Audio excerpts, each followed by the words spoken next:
దేవుడు స్వీకరించినాడా? శేబరానిలాగా ఆరాధించిన మనకి దేవుడు ఆయన ఇచ్చినటువంటి మేలులు, ఆశీర్వాదాలు, దీవెనలు పొందుకునే వారంగా ఉంటున్నామా? శేబరానైతే ఎంతగా సమర్పించుకుంటా వచ్చిందో, ఎంతగా ఆరాధిస్తూ వచ్చిందో అంతకు రెట్టింపు ప్రతిఫలము పొందుతూ తన దేశానికి వెళ్ళిపోతూ వచ్చింది. మరి వాక్యపు వెలుగులో మన జీవితాలని కూడా మనము పరిశీలించుకోవడానికి పరిశుద్ధ గ్రంథ బైబిల్లో నుండి లూకా సువార్త 2వ అధ్యాయము, లూకా సువార్త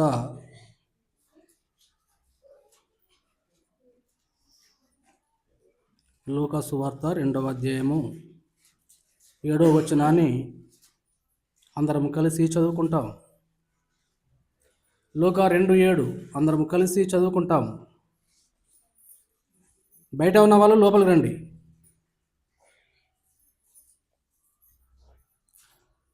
తన తొలిచూలు కుమారుని కని పొత్తిగుడ్డలతో చుట్టి సత్రములో వారికి స్థలము లేనందున ఆయనను పశువుల తొట్టిలో పరుండబెట్టెను. తెస్సలోనికీయులకు రాసిన కొరింథీయులకు రాసిన మొదటి పత్రిక 11వ అధ్యాయము 28 నుంచి 31 కలిసి చదువుకుంటాం. కాబట్టి ప్రతి మనుష్యుడు తన్ను తాను పరీక్షించుకొనవలెను, అలాగు చేసి ఆ రొట్టెను తిని ఆ పాత్రలో త్రాగవలెను. ప్రభువు శరీరమని వివేచింపక తిని త్రాగువాడు తనకు శిక్షా విధి కలుగుటకే తిని త్రాగుచున్నాడు.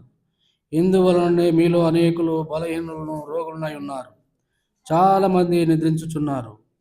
అయితే మనల్ని మనమే విమర్శించుకునే ఎడల తీర్పు పొందకపోదుము. ప్రార్థన చేసుకుందాం. పరిశుద్ధుడా, ప్రేమ కలిగిన తండ్రి, వందనములనైనా నీ దివ్యాస్తం కిందకి వచ్చి ఉన్నాను ప్రభువా. వచ్చిన నన్ను నీ ఆత్మతో అభిషేకించుము. ఆత్మశక్తిని దయచేయనైనా, పరలోక జ్ఞానం దయచేయి తండ్రి. నన్ను ఖాళీ చేసి నీ ఆత్మశక్తితో నింపి సజీవమైన సత్యవాక్యాన్ని ప్రభువా నా నోట నుంచుమని, కేవలం నీ నోటికి బోరగా మాత్రమే నన్ను వాడుకోనుమని చేరువచ్చిన మాకందరికీ సమృద్ధి వాక్యాన్ని విరిచి పంచిపెట్టుమని దీనుడనుగా తగ్గించుకొని వేడుకొనుచున్నాను తండ్రి. ఆమేన్.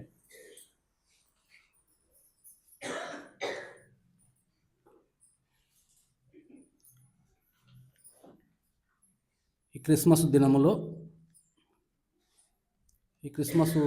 దినాలు డిసెంబర్ మాసం అంతా కూడా ఎంతో ఉత్సాహంగా ప్రపంచమంతా కూడా జరుపుకుంటున్నటువంటి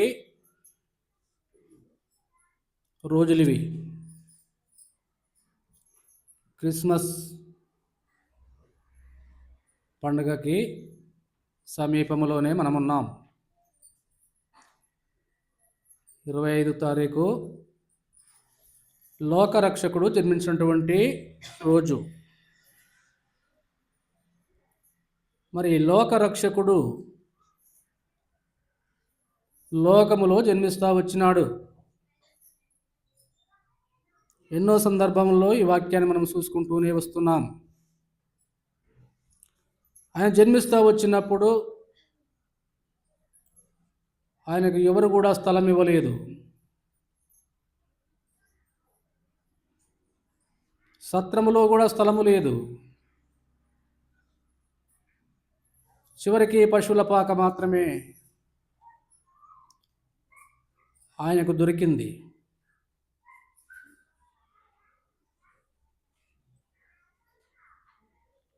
నిజంగా వాక్యమై ఉన్న దేవుడు శరీరాన్ని ధరించుకొని లోకంలో జన్మిస్తూ వచ్చినప్పుడు ఆయనకి ఎవరు కూడా స్థలం ఇవ్వలేదు. తన హృదయంలో ఇవ్వలేదు, ఇంటిలో ఇవ్వలేదు.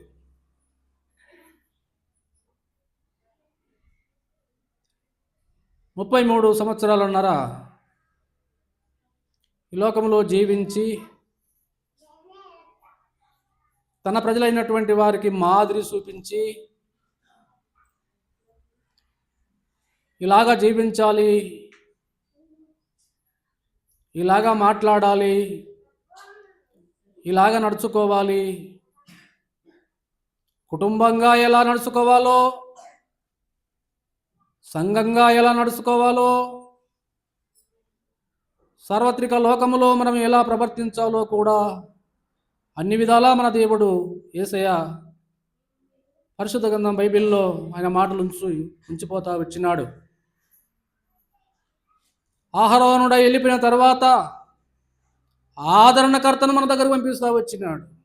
మనల్ని ఆదరించడానికి, హక్కున చేర్చుకోవడానికి, మన జీవ అవసరతలన్నింటినీ కూడా తీర్చుకోవటానికి సమీపంగా ఉంటా వస్తున్నాడు. కనిపించని రూపములో ఆయన వాక్యము మనకు అందుబాటులో ఉంచిపోతా వచ్చినాడు. వాక్యపు రూపంలో యేసయ్యను మనం చూస్తున్నాం. ఇప్పుడు ఆ వాక్యానికైనా మనం స్థలం ఇస్తున్నామా అనేది తలంపు. ఆయన వాక్యానికి మనం స్థలం ఇస్తున్నామా? ఆయన వాక్యము వినటానికి చెవియొగ్గి వింటున్నామా? ఇన్నటువంటి వాక్యాన్ని తన హృదయంలో భద్రపరుచుకుంటున్నామా? భద్రపరుచుకుంటున్నటువంటి వాక్యాన్ని పోలి మనం నడుచుకుంటున్నామా?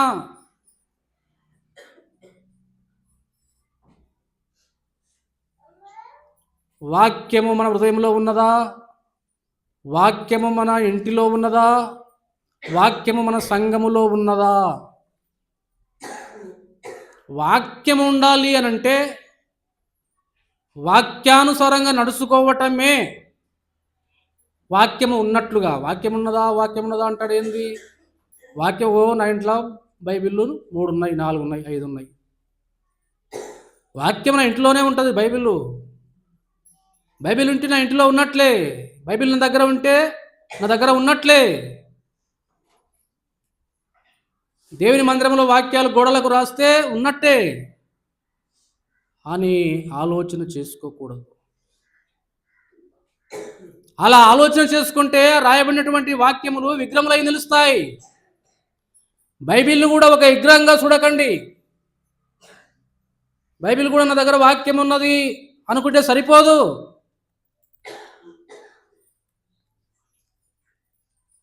నా ఇంటి చుట్టూ గోడలకు మీద వాక్యాలు రాసుకున్నా సరిపోదు. అది కూడా ఒక విగ్రహమై నిలుస్తాయి. హృదయంలో కూడా వాక్యం ఉంటుంది, నోటికే చెప్తాం. ఆ హృదయంలో ఉన్నటువంటి వాక్యం కూడా విగ్రహంగా నిలిచిపోవద్దు. అది సజీవమైనది కాబట్టి దానికి చలనం ఉండాలా. చలనం ఉండాలంటే వాక్యానుసారంగా మాట్లాడటము, వాక్యానుసారంగా జీవించటము, వాక్యానుసారంగా తలంచుకోవటము, వాక్యపు వెలుగులో మన క్రియా జీవితాన్ని వెల్లడిపరచాలి. అప్పుడే వాక్యం ఉన్నట్లుగా ఇతరులు చూసేవారుగా ఉంటారు. గొల్లలు ఒకప్పుడు వారికి వాక్యము లేదు, భయములో ఉన్నారు, విభ్రాంతిలో ఉన్నారు, నెమ్మది లేకుండా ఉన్నారు, శాంతి లేకుండా ఉన్నారు, చల్లగా ఉన్నారు, చచ్చిన వారుగా ఉన్నారు. ప్రకటన 3 ప్రకారంగా జీవించుతున్నామన్న పేరు మాత్రమే ఉన్నది, కానీ నీవు మృతుడవే అన్నట్టుగా ఉన్నారు. చల్లగా ఉన్నారు, చలిగాచుకుంటున్నారు. ఏమి లేదు వాళ్ళ దగ్గర, ఏమి లేదు, వాక్యము లేదు. అప్పటిదాకా దేవుని యొక్క మహిమ వారి చుట్టూ ప్రకాశిస్తూ వచ్చినప్పుడు, ప్రకాశమానమైన వెలుగు వారిని ఆవరిస్తూ వచ్చినప్పుడు, ఆ వెలుగు యేసయ్య దగ్గరికి నడిపిస్తా వచ్చింది. ఆ వెలుగు గొల్లలను రక్షిస్తా వచ్చింది. రక్షింపబడినటువంటి గొల్లలు చూసి చూడనట్టుగా ప్రవర్తిస్తూ మళ్ళీ గొర్రెలను కాచుకుంటూ ఉండలే. ఏం చేస్తా వచ్చినారు? ఇన్నటువంటి వాక్యాన్ని ప్రచురపరుస్తా వచ్చినారు, తెలియపరుస్తా వచ్చినారు అమ్మలక్కలకి. రాజ్య సువార్త ప్రకటిస్తా వస్తున్నారు. అది వాక్యానుసారంగా జీవించడం అంటే అది అలాగా. జ్ఞానులు కూడా, మేము తూర్పు దేశం జ్ఞానులు అంటే అప్పట్లో ఎంతో ప్రసిద్ధి. చాలా జ్ఞానులు, వారింత జ్ఞానులు ఎవరు కూడా ఉండరు. అట్లాంటి జ్ఞానులు సైతము వారిలో ఏం లేకుండాది? వాక్యమే లేకుండాది. అంతకుముందు రాయబడిన లేఖనాలను ఆధారం చేసుకొని ఆ నక్షత్రాన్ని చూచి, జ్ఞానులే కదా, నక్షత్రం లేకుండా రాగలరా యేసుప్రభు దగ్గరికి? ఎక్కడ పుట్టాడో, ఏ స్థలంలో ఉన్నాడో నక్షత్రం లేకుండా రావచ్చు కదా, జ్ఞానులే కదా. జ్ఞానుల జ్ఞానము నిరర్ధకము, మనుష్య జ్ఞానము పనికిరాదు. మనం జ్ఞానులమే కదా అనుకోవచ్చు. దేవుని యొక్క జ్ఞానము పొందుకుంటే తప్ప ఈ లోకంలో మనం జీవించలేము, ఈ లోకంలో మనం బ్రతకలేము. నీ వాక్యము నన్ను బ్రతికించుచున్నది, సమస్త బాధల్లో ఇదే నాకు నెమ్మది కలిగిస్తా ఉన్నది. 119 కీర్తన 50 వచనం ప్రకారంగా జీవించే వాక్యం మన దగ్గర ఉండాలి, బ్రతికించే వాక్యం మన దగ్గర ఉండాలి. తలంపు ఏమిటంటే ఆ వాక్యం మన హృదయంలో ఉన్నదా? ఆనాడు యేసుప్రభువుకు హృదయంలో లేదు, ఏ ఇంటిలో లేదు, ఏ స్థలములో లేదు. పశువుల పాకే గతయింది. ఎవరికి? జగత్ రక్షకునికి, యేసుక్రీస్తు ప్రభువుకి, సర్వము సృజించిన వానికి.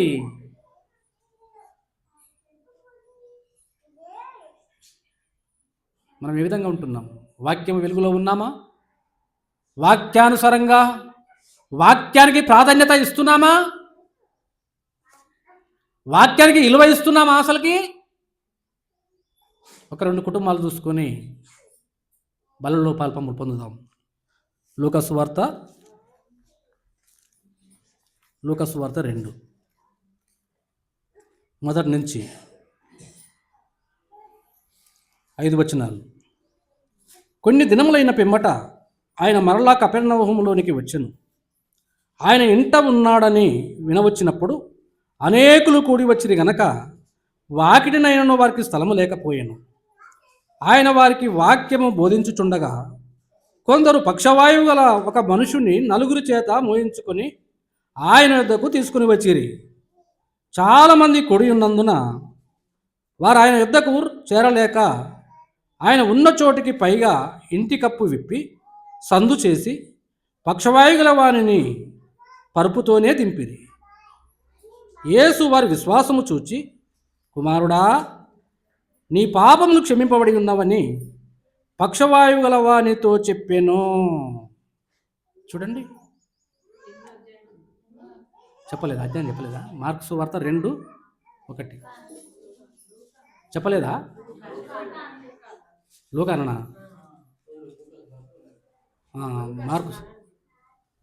మార్కు సువార్త 2. మార్కు సువార్త 2. ప్రియమైన దేవుని బిడ్డలారా, ఈ ఇంటి యజమానుడు అతని యొక్క విశ్వాసము ఆ దేవునికి ఎంత విలువ ఇచ్చినాడో, ఎంత ప్రాధాన్యతనిచ్చినాడో ఇక్కడ చూసుకుంటున్నాం. ఆ ఇంటికి ఎవరు వచ్చినారు?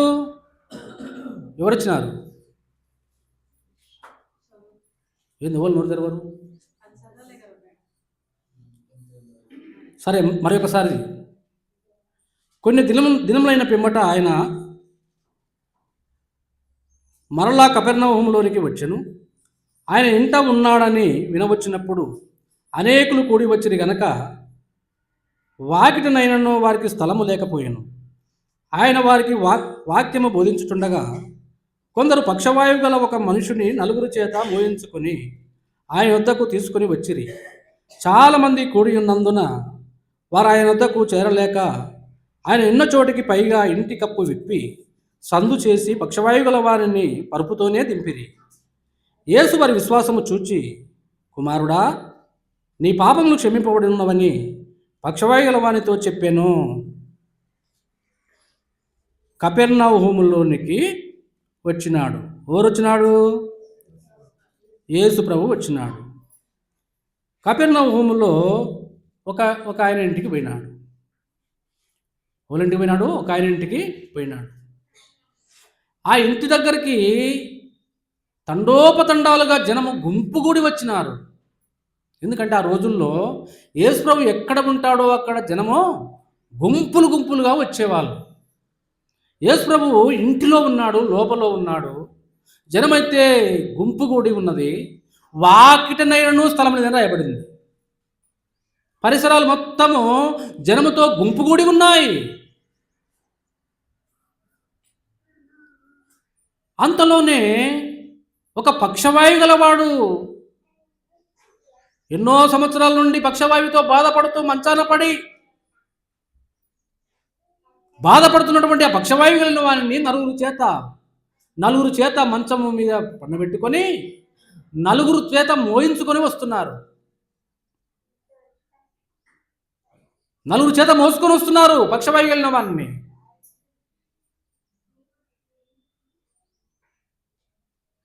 ఇప్పుడు ఇట్లా పోవాలా? యేసుప్రభు దగ్గరికి పోవాలా?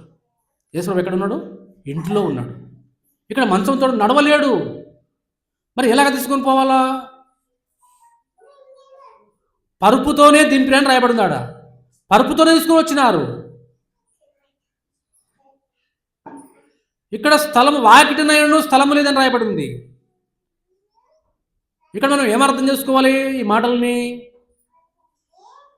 అక్కడ గుంపు కూడా ఉన్నటువంటి ప్రజలలో ఎవరికి కూడా యేసు ప్రభు అంటే భయము కానీ, భక్తి కానీ, లేకపోతే యేసు ప్రభు ప్రేమ కానీ వారి హృదయాలలో లేదు. ఎట్లా లేదని చెప్పగలము?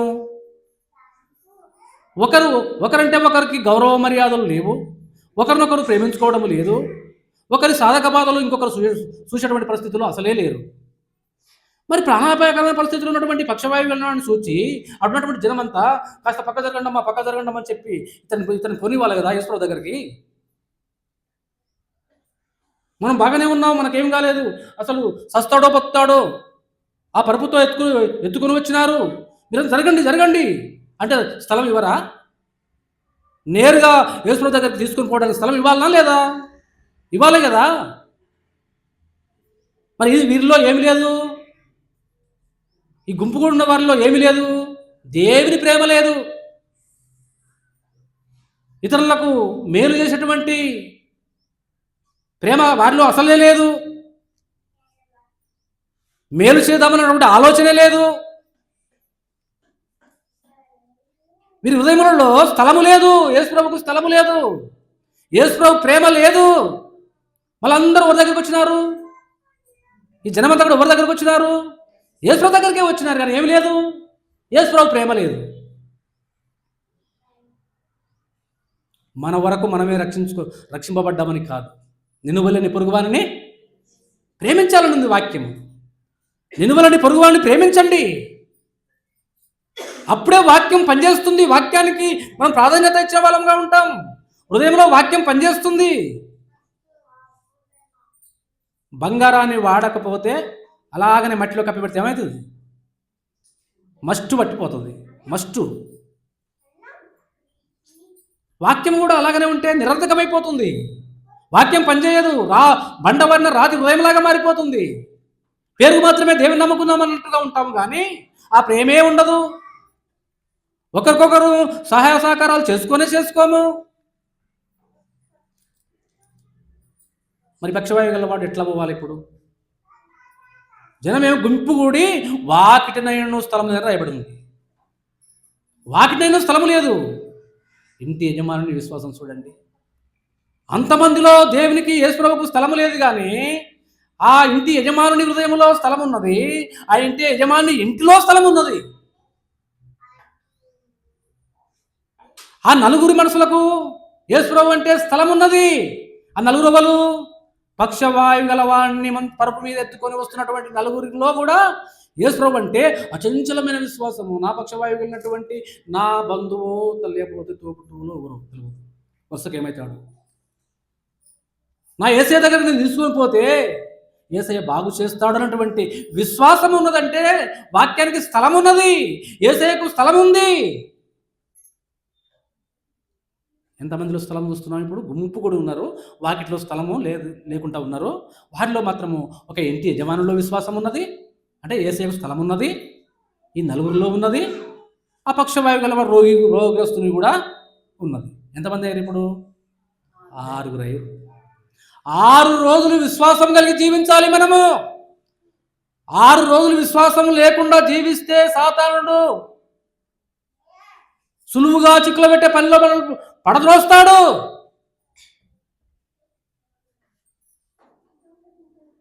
ఏడవది దేవుని దగ్గరికి పోవాలి.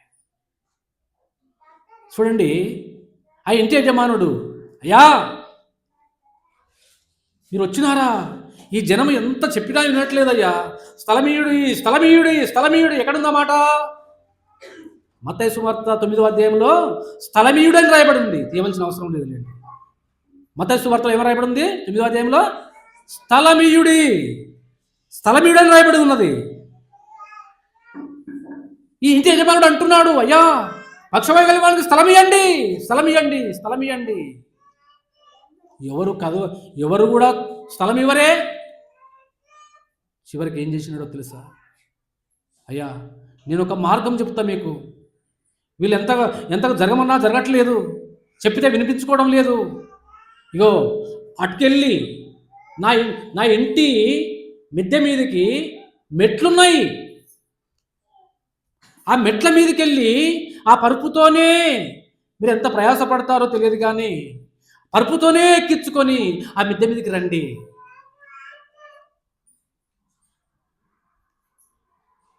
చూడండి, మిద్దె మీదకి వస్తే ఎట్లా? మిద్దె లోపల, ఇంటి లోపల ఉన్నాడు, మీరు మీదకి వచ్చినారు. ఇప్పుడు మీద ఉన్నారు. ఇప్పుడు ఎవరు ఉన్నారు మీద? పక్షవాయువాన్ని 4 చేత మోయించుకొని పరుపుతోనే మంచంతోనే పైన ఉన్నారు. ఇప్పుడు యేసుప్రభు ఇక్కడ ఉన్నాడు. యేసుప్రభు ఇక్కడ ఉన్నాడు. మరి ఎట్లా రావాలి? ఎట్లా రావాలి యేసుప్రభు దగ్గరికి?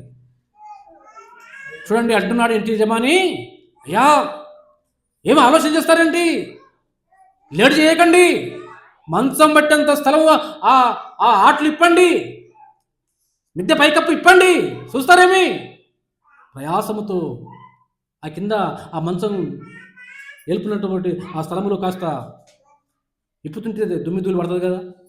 ఇక్కడ అందరిని పక్కకు నడిపించి అక్కడ మంచం పట్టేంత స్థలము సందు చేసి త్రాళ్ళు కట్టి ఆ త్రాళ్ళతోనే యేసుప్రభు ముందలకి మంచాన్ని దింపుతా వచ్చినారు. పక్షవాయు కలిగిన వారిని మంచం మీదనే ఉన్నాడు. ఆ నలుగురు ఏం చేసినారు?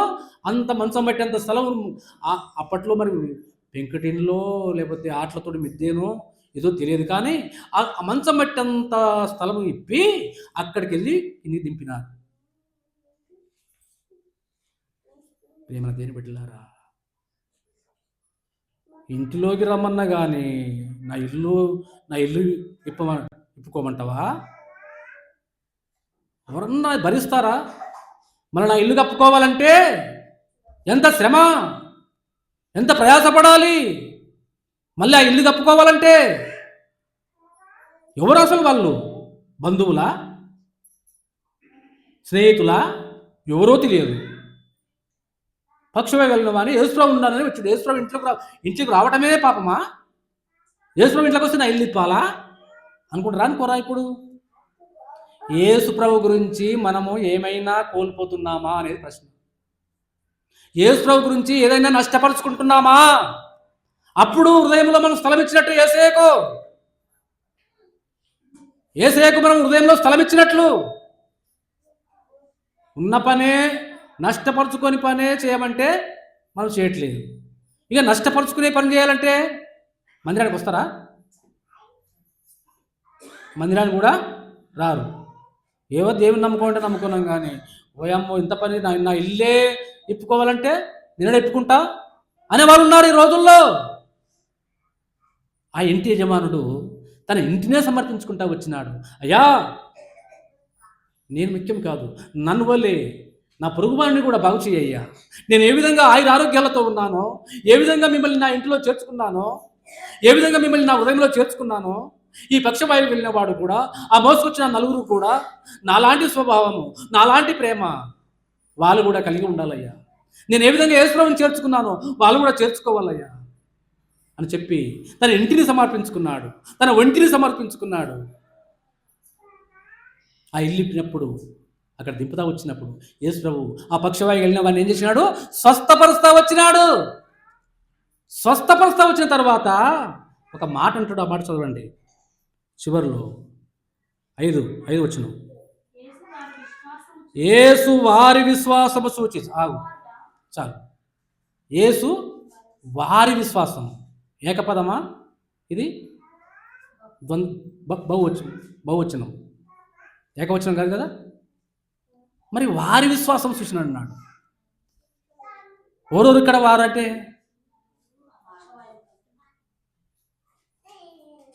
అందరు వచ్చినారు. 6 వచ్చినారు.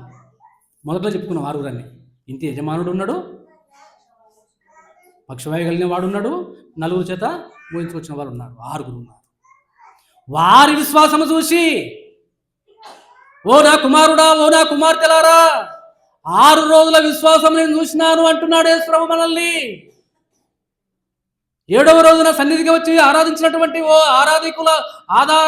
ఆరాధికురాలారా, ఏమనాలి? ఆరాధికులారా, మీరందరూ కూడా మీ విశ్వాసం నేను చూసినాను. 6 రోజులు ఎక్కడ కూడా మీరు తప్పిపోలేదు. నా వాక్యానికి స్థలం ఇచ్చినారు, ప్రార్థన చేసుకున్నారు, కుటుంబ ప్రార్థన చేసుకున్నారు, వ్యక్తిగత ప్రార్థన చేసుకున్నారు, నా పాటలు పాడారు. నీ ఇంటిలో, నీ ఇల్లు చుట్టూ నా వాక్యములు కనపడేలా.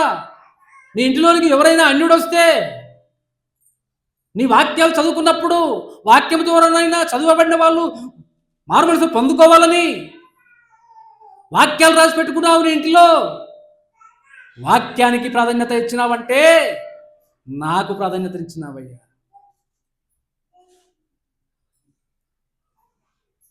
ఇంటి యజమానితో అంటున్నాడు, అయ్యా, ఆ పక్షవాయువు కలిగిన వానికి నీ ఇంటిలో స్థలం ఇచ్చినావు అంటే నాకు స్థలం ఇచ్చినావయ్యా అంటున్నాడు యేసుప్రభు. మన విశ్వాసం ఎలా ఉంది? మనం ఎలాంటి విశ్వాసం కలిగి ఉన్నాం? యేసుని నమ్ముకున్న మనం ఎలాంటి విశ్వాసం కలిగి ఉన్నాం? ఏదైనా నష్టపరుచుకుంటున్నామా? ఆదివారం నాడు పని లేకపోయినా పర్వాలేదు, పనికి పోతే 25 రూపాయలు వస్తాయేమో, ఆ 25 రూపాయలు లేకపోయినా పర్వాలేదని చెప్పి నష్టపరుచుకొని దేవుని మందిరానికి వచ్చినామా? అందరూ వస్తే మందిరమే నిండు. మరేది? వాక్యానికి స్థలము లేదు అనగా యేసయ్యకు స్థలము లేదు.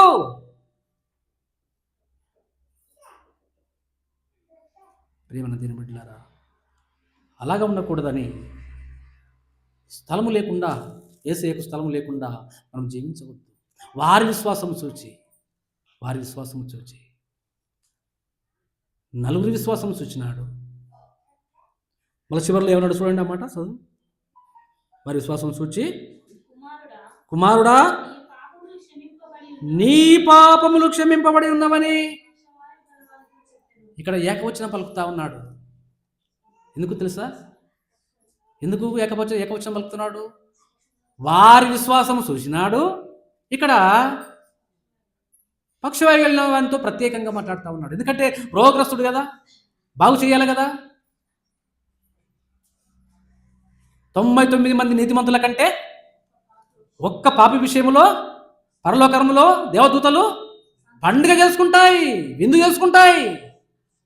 కాబట్టి మీ విశ్వాసం గొప్పదని చెప్పినాడు, వారిని మెప్పించినాడు. అయ్యా, నీ విశ్వాసం గొప్పదయ్యా. నువ్వు వాళ్ళకి ఏం చెప్పుకున్నావో, వారితో నువ్వు ఏం మాట్లాడుకున్నావో నాకు తెలియదు, కానీ నువ్వు వారిని తీసుకొని వారు ఎంతో సహించి ఓర్పుతో సహనముతో వాళ్ళు మిమ్మల్ని నిన్ను మోసుకొని వచ్చి ఆ ఇంటి పైకప్పు అంతా విప్పి నిన్ను నిన్ను త్రాళ్ళతో కిందికి దింపి ఇంతగా వాళ్ళు పనిచేస్తున్నారంటే నీ ఎడల వారికి ఉన్నటువంటి నీ నీ ప్రేమాభిమానాలు చాలా గొప్పవి. ప్రేమ లేకపోతే ఎవరైనా దింపుతారా? ప్రేమ లేకపోతే ఎవరైనా మోసుకొస్తారా?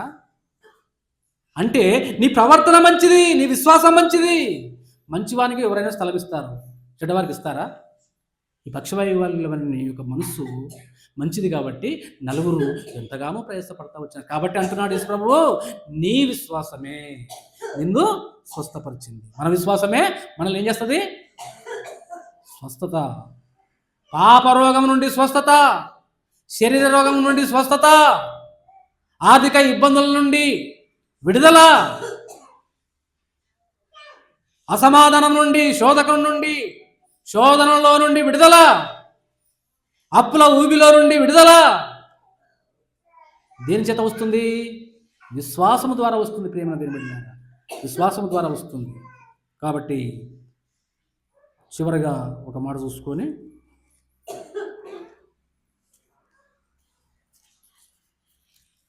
లూకా సువార్త 7:36. లూకా సువార్త 7:36.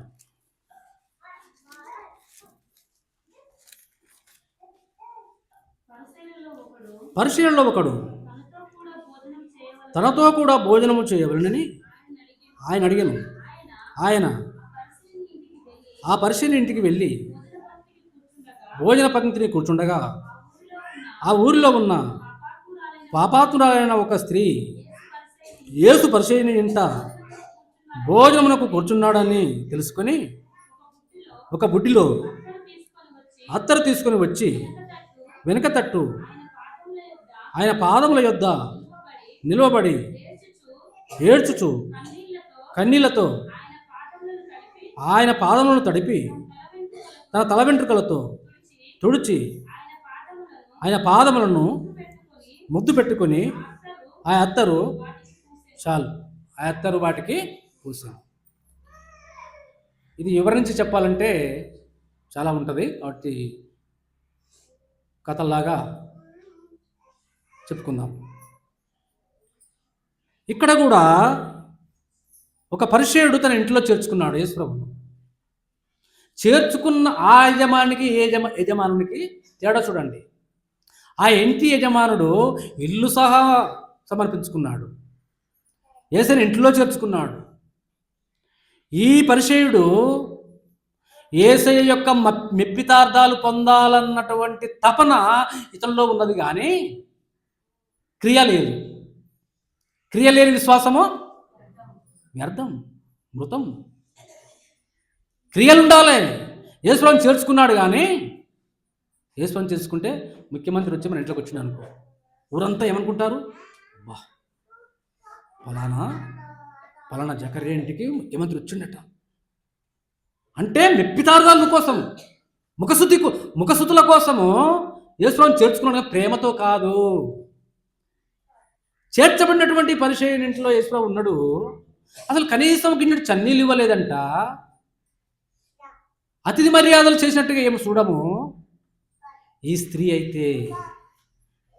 స్త్రీ పాపాత్మురాలైన స్త్రీ అని చూడండి, ఒక ముద్ర ఉన్నది. ఆ స్త్రీ ఇంటిలోకి వస్తే ఇతను ఓర్చుకోలేకపోతున్నాడు, జీర్ణించుకోలేకపోతున్నాడు. బొమ్మందామా బోధకుడు ఏమంటాడేమో, ఈయన ఇట్లాంటి వాళ్ళనే ప్రేమిస్తాడు, బయట కూడా చూస్తున్నాడు కదా, ఇట్లాంటి వాళ్ళనే ప్రేమిస్తాడు ఈయన, నేను బొమ్మంటే ఏమనుకుంటాడు అని చెప్పి దిగమింగుకుంటూ కోపముతో, ఏంది పాపాత్మరాల్ని గుర్తుపట్టాడా ఆయన? ఈయన దేవుడైతే ఈ పాపాత్మరాల్ని గుర్తుపట్టాడా? ఎలా కొట్టాడేంది? అయ్యో నా ఇల్లంతా చెడిపాయ్, ఎందుకు పాపాత్మరాలు నా ఇల్లు దొక్కింది అని లోపల సనువుకుంటున్నాడు, గునుకుంటున్నాడు. ప్రేమైన దేని బిడ్డలారా, ఈ వాక్యం మనకేమైనా గుర్తిస్తుందంటే అలాంటి వాళ్ళ గురించి మనం సనుకోవద్దు. గృహకుడిగా పెడితే నానా రకాల మనుషులు ఇంట్లోకి వస్తారు, మనమే చెప్పుకుందాం, బయటకు అవసరం లేదు.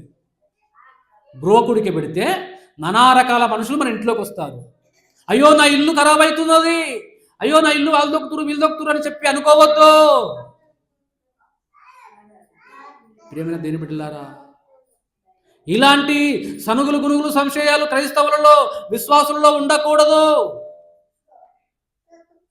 ఈ పరిచయానికి అదే ఉన్నది.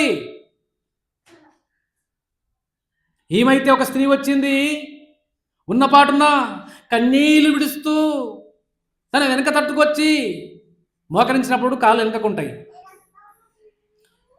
ఆ కాళ్ళ మీద ఏడుస్తూ ఉంటే నీళ్లతో తడిసిపోయినాయి పాదాలు, యేసుప్రభు యొక్క పాదాలు. అయ్యో నా పాపపు కన్నీళ్లు యేసుప్రభు కాళ్ళ మీద పడ్డాయే అని చెప్పి అతి విలువైనటువంటి తల వెంట్రుకలతో తుడుస్తూ ఉన్నది. ఏం తుడుస్తూ ఉన్నది? ఆ కన్నీరంతా కాళ్ళ మీద పడితే, ఎవరి కాళ్ళ మీద? యేసుప్రభు కాళ్ళ మీద పడితే వెంట్రుకలతో తుడుస్తూ ఉన్నది. అయ్యో ఎంత తుడిచినా కానీ నా పాపపు ఆ కన్నీళ్ళు, ఆ దుర్వాసన స్రవిస్తుందేమో, ఆయన పరిశుద్ధుడు, నేను పాపాత్మురాలను, నా కన్నీళ్ళు కూడా అశుభ్రమైనవి, అంత శుభ్రమైనవి కావు అని చెప్పి విలువైన అత్తరు తీసింది. విలువైన అత్తరు తీసి ఆ మలినమంతా అనగా ఆ కన్నీటి యొక్క దుర్వాసన పోవటానికి అత్తరు పోసింది. అత్తరు రుద్దింది పాదములకు అత్తరు రుద్ది పాదాలను ముద్దు పెట్టుకుంటుంది. ప్రేమన దేని బిడ్డలారా, ఎంత గొప్ప ప్రేమ! ఇంట్లో చేర్చుకున్న యజమానునికి ఆ ప్రేమ ఉన్నదా? కనీసం అక్కడ మొక్కినాడా, ఆరాధించినాడా, స్తుతించినాడా, గణపరిచినాడా? ఈ స్త్రీ చూడండి ఎంతగా తలపోసుకుంటా ఉన్నది. వాక్యానికి ప్రాధాన్యత ఇచ్చింది, అనగా యేసయ్యకు స్థలం ఇచ్చింది తన హృదయంలో. ఈయన ఇంటిలో ఇవ్వలేదు, తన ఒంటిలో ఇవ్వలేదు, పేరుకు మాత్రమే చేర్చుకున్నాడు. మనం అలాగా పేరుకు మాత్రమే క్రైస్తవుల్లాగా నటిస్తున్నామా? నటనా జీవితం ఉన్నదా? చేసేవన్నీ చేసుకుంటా యేసుప్రభు అంటే ఏం ప్రయోజనము?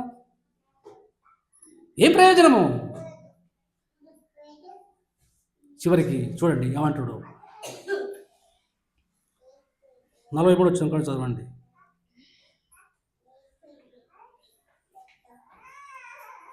41 చదవండి.